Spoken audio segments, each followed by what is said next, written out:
Oh guys, this is an interesting video today. There's news about the volcano, but there's also, I don't want to call it gossip. I think there's some infighting going on between Grindavik and the insurances and the company that bought the homes. There's lots of trouble on the horizon, and the trouble's already happening in light of that new volcanic eruption, guys. So really stay with me. That is interesting, since we followed up that little town of Grindavik for over a year now, and now it seems it's still a mess for the people, with these homes that are damaged, with the homes that are declared uninhabitable. Homes have been bought out by a company that was founded for that process, but it seems it looked like after they already were complaining a lot that it was taking so long until they had some cash in their hands to be able to live somewhere else, that there's more trouble, that assessments weren't right, that, you know, the guys, the engineers that were supposed to go through these homes, they did a faulty job. So let's get to the volcano first, guys, and then we get to the people of Grindavik, because I think you should know, and I think many of you want to know about that. So we're probably seeing the next eruption soon.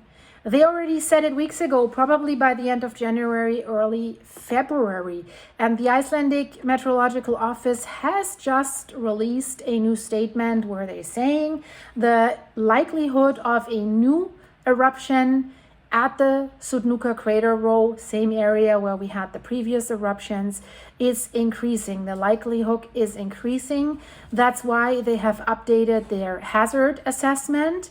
But the problem is, and it's been a problem in the past, you know, these eruptions, they come with an earthquake swarm. Usually it's the earthquake swarm and then amount X between the earthquake swarm and the start of the eruption. And it can be very, very short, half an hour, less, a few minutes, or no warnings. But it's crucial that you catch the earthquake swarm. They could be even very, very tiny now. They're saying this time the earthquakes could be super, super tiny, and then it's hard to catch them. Why could they be super, super tiny? Because the highway from the magma chamber to the eruption site is already paved. The tunnels are already built. The magma doesn't have that much of resistance. There is some cooled down lava in the tunnels that has to be removed, but they don't have the magma doesn't have to grind a new tunnel. If a miner grinds a new tunnel, they need explosive machines. It's rumbling. So that's why. But tiny earthquakes, you need highly sensitive equipment. And Iceland is super great. They have these seismometers in place. But the problem is, if there's bad weather, these sensitive instruments might be messed with by the weather. So this affects the sensitivity of the monitoring network if there's heavy rain, heavy snow, heavy wind, stuff like this. What is going on with the land rise underneath Svartsengi? That land rise tells us how much the magma chamber is filling up. So the deformation measurements that they have undertaken indicate that there is still a continued ground uplift and a magma accumulation beneath Svartsengi, where the Blue Lagoon and the Svartsengi power plant are located.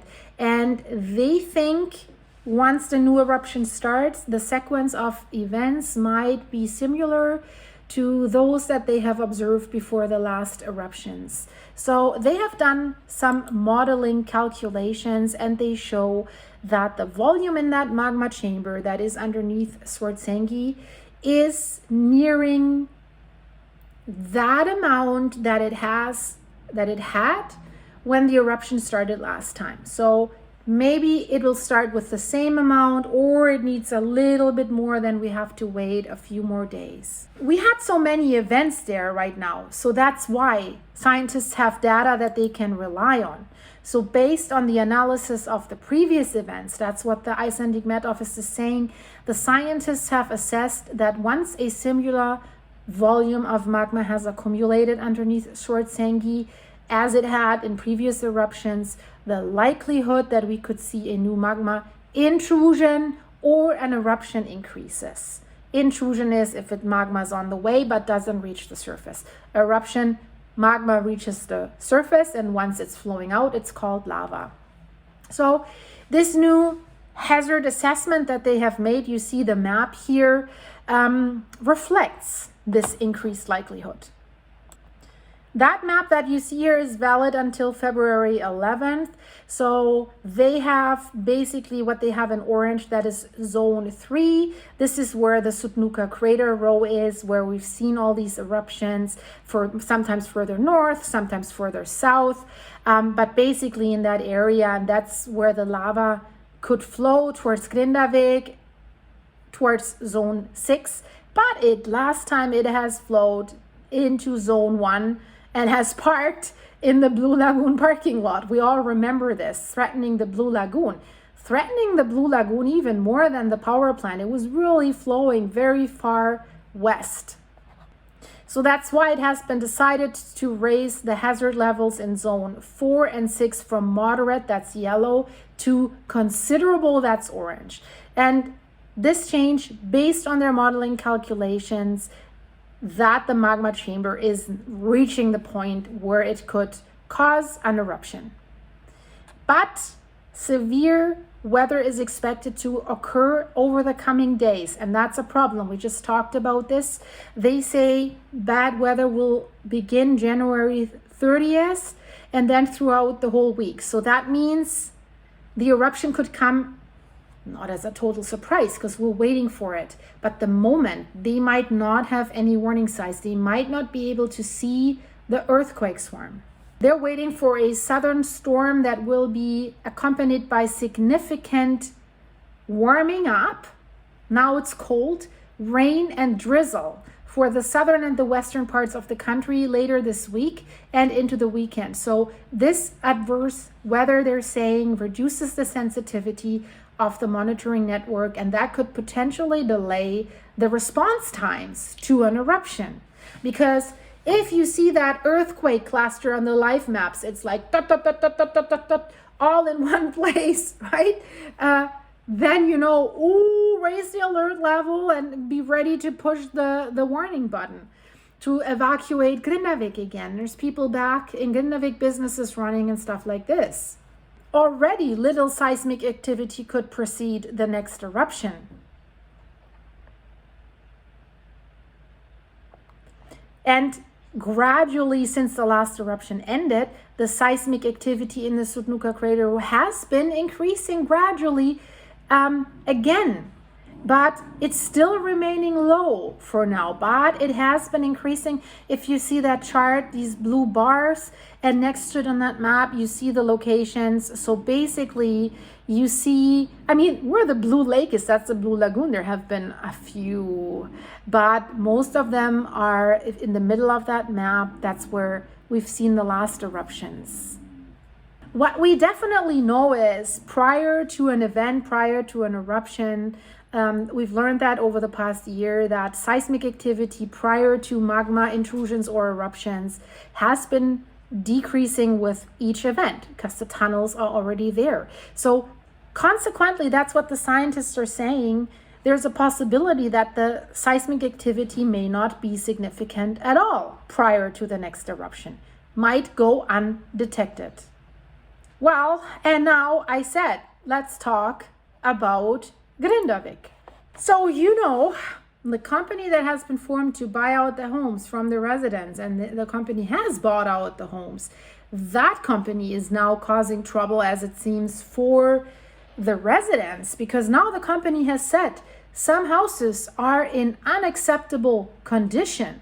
Well, of course they're damaged from that natural disaster. That's why they're being bought out. Or is there more? They're hinting at more, as it seems. So they're saying they have notified some people that they're making a demand for a review of the purchase price of the home, because they say due to the poor condition of these properties in Grindavik that were sold to them. So that real estate company states, I mean, it's not a real estate company as in like an investment company for profit. They were like formed by the government and the natural disaster insurance company to compensate the people of Grindavik for their damaged and uninhabitable homes. And homes have been assessed like what they were worth before the natural disaster happened, and then they got a part of that, not the whole part, as it seems. There was a lot of, they were relating to the fire insurance, the amount that was listed there, so they didn't really get market value. So there's also some trouble about that.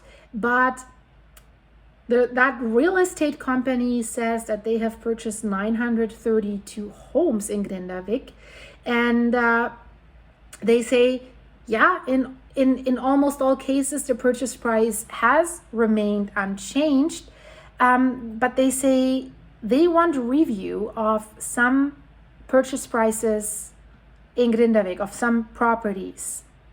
That's what the insurance company says. But on the national television, there was a lawyer that is the seller's lawyer, the people of Grindavik's lawyer, and that lawyer has been interviewed, and he has stated that the scope of these matters is way greater. So there's more trouble on the horizon than that insurance company says. Maybe they want to renegotiate purchase prices for more homes. So purchase price of these homes in Grindavik was based on 95% of the fire damage assessment, but sellers were given the option to request an increase in the fire damage assessment following this disaster, and many took advantage of this opportunity, and the fire damage assessment of properties in Grindavik increased by 10 billion Icelandic kronas in a few months as a result. So in most cases, that's what people say, is that the increase in fire compensation assessments has been fair and reasonable. But there seem to be a few examples of inconsistencies between the assessment and the actual condition of the assets. But that seems to be hard to assess, because they could only assess the homes after the disaster and estimate in the condition that the house was before that. But in these cases, that real estate company, Thorkatla, has requested a reassessment of fire compensation assessment before the waiver payment is made. So it seems, what I take from this is payments still haven't been made.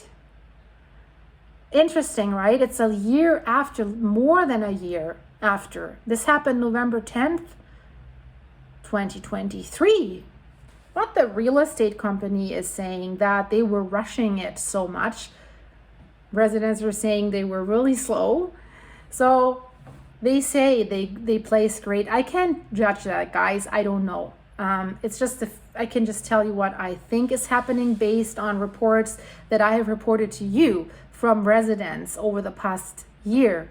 So company says that they have placed great emphasis on expediting the purchase of Grindavik's homes, and that this is the reason that they did generally not conduct a traditional inspection before entering into these purchase agreements, but they rather conducted an assessment of them upon delivery, how they call it, so afterwards. So they say in the vast majority of the cases, the handover of the properties was in good order. There were a few examples of houses, though, in unacceptable condition. One property that has been sold as a finished house turned out, upon closer inspection, to be almost completely dilapidated. So, yeah, but I think some properties had all the building materials, I think, on the property. So, and they lost that too. It's difficult, but there's more. So there's a structural engineer who has inspected buildings in Grindavik, and he has commented on the working methods of the Natural Disaster Insurance Agency. And he says that the damage in many cases is much greater than stated in the reports. This is the side from the insurance agency. So if there's more damage, people should receive more payout for the homes that could be repaired. So what is going on, guys? I read all this and I'm like, oh, because they want to renovate some homes, and only if the house was completely deemed uninhabitable, usually the natural disaster insurance gives you the money and gives you the chance to leave. the home and the land. If your house is repairable, you are forced basically to repair. So this is not a cash out to move away normally. The natural disaster insurance says, well, we were founded, which is true, to help communities rebuild and not move away. I mean, Grindavik is a special thing, but this engineer says that there's numerous examples of damage assessments by the Icelandic natural disaster insurance in Grindavik that does not reflect the actual cost of renovations, according to him. So that means the payout would not be big enough to renovate these houses. And he makes serious comments about the organization's working methods, right? So he thinks the agency has not, or the agency's assessors have not handled it greatly. He says he himself has a house in Grindavik, and the assessor came and estimated the damage at his house at over 4 million Icelandic kronas. But he says there's quite a few cracks both inside and outside the house. For example, he says the west side of the house is leaning about 6 centimeters.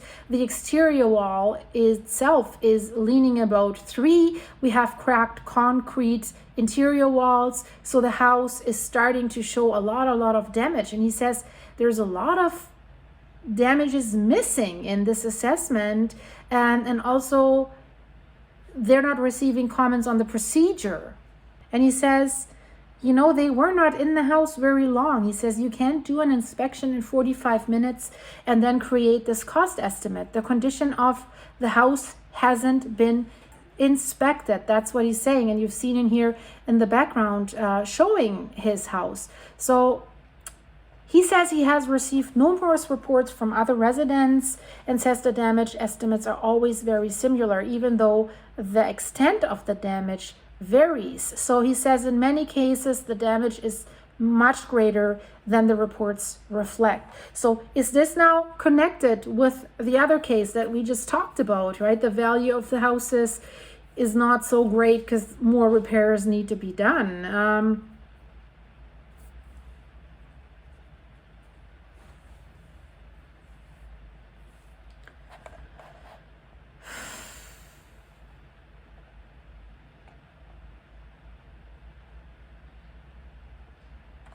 So there's a report of another couple that sold their house to the real estate company, and they received a damage assessment from the natural disaster insurance agency, and then they requested a reassessment. But by the time that this happened, the house was already in the process of being sold to Thorkatla, to the real estate company.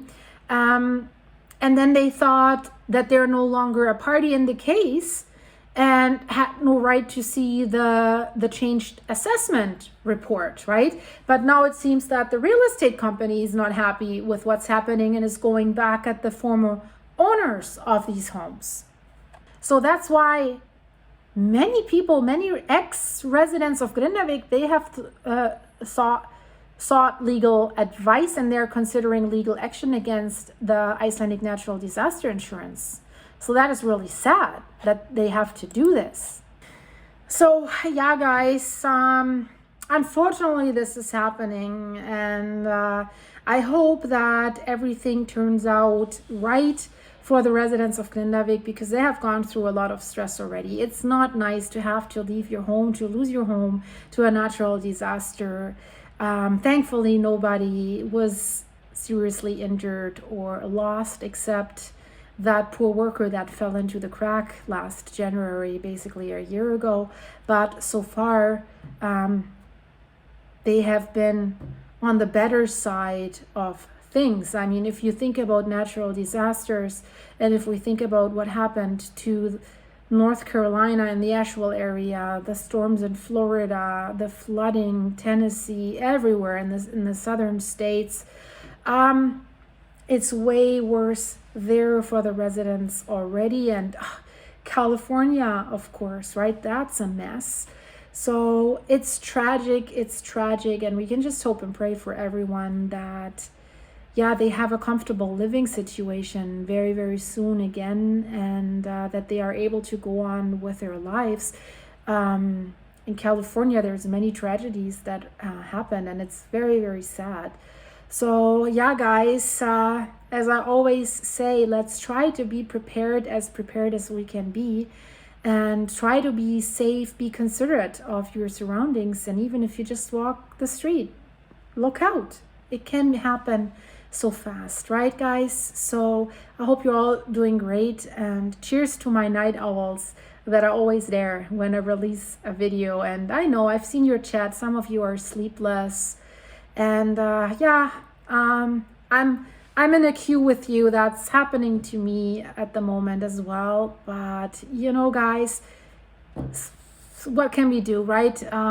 Let's all meet in the chat, and if you're up, I know you're watching the video, so at least I'm with you. You're not alone. My heart goes out to you, and I see you very, very soon, guys. And if you're new here, please subscribe, and if anyone wants to support the channel, go to my buymeacoffee.com site/silky and buy me and my dog Apollo and my farm a coffee or two. It's greatly appreciated. And all the supers you're sending me here, guys, you're absolutely wonderful. You have no idea how much that helps right now.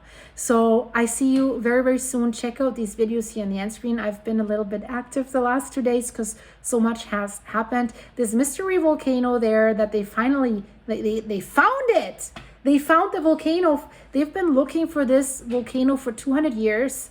They knew there was a large volcanic eruption that has caused huge trouble all over the world. People were freezing, crops were not growing anymore, the sun was turning green, bluish, but they didn't know where it was coming from. They were suspecting some volcanoes, but it didn't match up with the chemical analysis, so they were drilling ice core samples. And then it's amazing what they finally found out, guys. Check out the video on the end screen. I see you soon. Bye-bye.